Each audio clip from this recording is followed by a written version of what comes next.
రాజులకు రాజు ప్రభులో ప్రభు అయిన యేసుక్రీస్తు నామమున మీకు శుభములు. ఈరోజు దేవుడు మనకు అనుగ్రహించిన వాక్య ధ్యానము ప్రవక్త అయిన యెషయా రాసిన గ్రంథము 58వ అధ్యాయము 14వ వచనము. నీవు యెహోవా యందు ఆనందించెదవు, దేశం యొక్క ఉన్నత స్థలముల మీద నేను నిన్ను ఎక్కించెదను.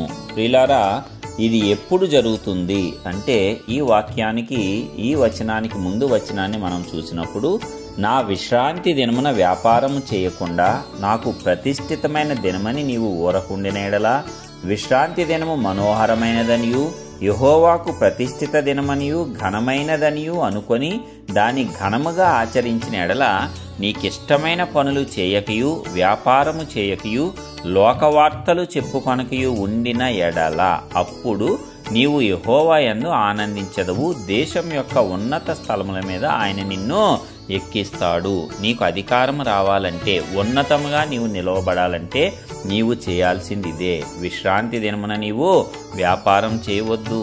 దేవునికి ప్రతిష్ఠితమైన దినమని నీవు ఊరకొండాలి. విశ్రాంతి దినము మనోహరము, విశ్రాంతి దినము సంతోషకరము, విశ్రాంతి దినము ఘనముగా ఆచరించాలి. నీకిష్టమైన పనులు విశ్రాంతి దినమున చేయకూడదు. ఆదివారంన వ్యాపారం చేయకూడదు, లోక వార్తలు చెప్పుకోకూడదు. దేవునికి దానిని పూర్తిగా సమర్పించాలి. దేవుని సన్నిధానములో దానిని నీవు ఆరాధించాలి, అనుసరించాలి, నీవు దానిని ఆచరించాలి. అప్పుడు దేవుడు నిన్ను హెచ్చిస్తాడు, ఉన్నతమైన స్థలముల మీద నిన్ను ఎక్కిస్తాడు. దేశము యొక్క ఉన్నతమైన స్థలముల మీద దేవుడు నిన్ను ఎక్కిస్తాడు. నీవు దేవుని యందు ఆనందిస్తావు. ఇంత గొప్ప ధన్యత. అందుకే ఆ యొక్క విశ్రాంతి దినమును మనమందరము కూడా తప్పనిసరిగా ఆచరించి తీరాల్సిందే. దేవుడు మనకు ఏర్పాటు చేశాడు. 6 రోజులు మీరు కష్టపడండి, 7వ దినము విశ్రాంతి దినము. దాన్ని నాకు ఇచ్చేయాలి. మీరు దాని నిబంధనను మీరు మేరకూడదు అని చెప్తున్నాడు దేవుడు. మరి అనేకులు ఈ లోకంలోని వివాహములనో పార్టీలనో ఫంక్షన్స్ అనో అట్లాగే వెళ్ళిపోతూ ఆ యొక్క విశ్రాంతి దినము ఆదివారం ప్రతివారం వెళ్తున్నాం కదా, ఈ వారం వెళ్ళకపోతే పర్వాలేదులే అని అనుకోవటానికి వీలు లేదంట. నీకు ఒకవేళ ఏదైనా ఫంక్షన్స్ ఉన్నా, ఇంపార్టెంట్ పనులున్నా, మందిరం అయిపోయిన తర్వాత వెళ్ళు. ఆ యొక్క విశ్రాంతి దినాన్ని ఆచరించేసిన తరువాత నీవు వెళ్ళు, పర్వాలేదు.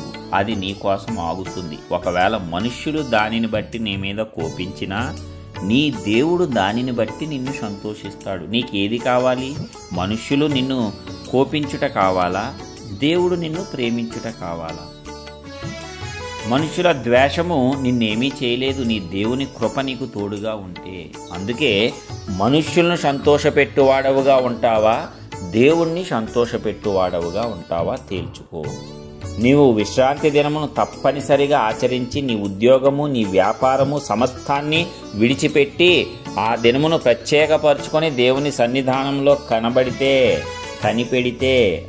ఆనందిస్తే, ఆచరిస్తే నీవు దేవుని యొక్క కృపను పొందుకుంటావు. దేవుడు నీ యందు ఆనందిస్తాడు. నీవు దేవుణ్ణి సంతోషపెట్టినవాడు అవుతావు. అలా కాకుండా పర్వాలేదులే, మనుషులు బలవంతం చేస్తున్నారు, వాళ్ళతో మనకి చాలా పనులుంటాయి, లేకపోతే వాళ్ళు నాకు ఈ పనులు చేయరు, నాకు ఆగిపోతాయి అని మనుష్యులను సంతోషపెట్టువాడవుగా ఉన్నావా? దేవుణ్ణి తిరస్కరించి, ఆయన నిబంధనను తిరస్కరించి ఆయన ఉగ్రతకు పాత్రుడు అయిపోతావు. జాగ్రత్త సుమి.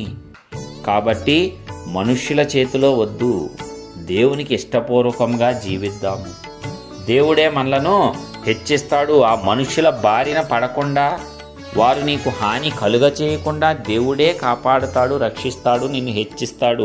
నీవు ఆయన పట్ల చేసిన రోషము గల కార్యమును బట్టి. ఏమడుగుతున్నాడు నిన్ను? నా విశ్రాంతి దినమును పరిశుద్ధంగా ఆచరించు. ఉద్యోగం చేయకు, వ్యాపారం చేయకు, లోక వార్తలు చెప్పుకోకు, నా సన్నిధానంలో నీవు కనబడు అని చెప్తున్నాడు దేవుడు. కాబట్టి దానిని ఆచరిద్దాము. దేవుని కృపను మాత్రమే పొందుకుందాము. మనుష్యులను సంతోషపెట్టడం కంటే దేవుణ్ణి సంతోషపెట్టుట ప్రాముఖ్యము, ప్రథమము అని ఎంచి ఆశీర్వాదంలోనికి నడిపించబడదాము. ఉన్నత స్థలముల మీద దేవుడు మనలను హెచ్చించున్నట్లు మన ప్రవర్తన కాచుకుందాం. ప్రార్థించుకుందాం. కృపా సత్య సంపూర్ణుడైన ప్రియ పరలోకపు తండ్రి, మీ ఘనమైన నామానికి వందనాలు. మరొక్కసారి మీరిచ్చిన వాక్యమును బట్టి నీకే స్తోత్రాలు. అవునయ్యా, నీ విశ్రాంతి దినమును పరిశుద్ధంగా ఆచరించి ఈ యొక్క లోక సంబంధమైన పనులు చేయకుండా నీ సంబంధమైన పనులు చేస్తే దేశం యొక్క ఉన్నతమైన స్థలములలో మమ్మల్ని ఎక్కిస్తానని సెలవిచ్చి ఉన్నావు.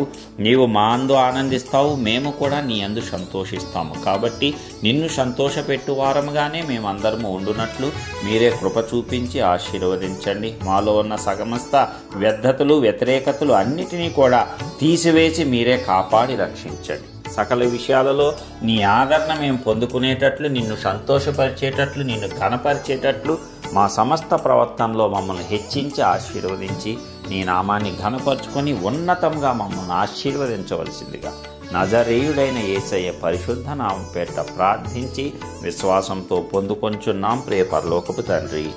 ఆమేన్.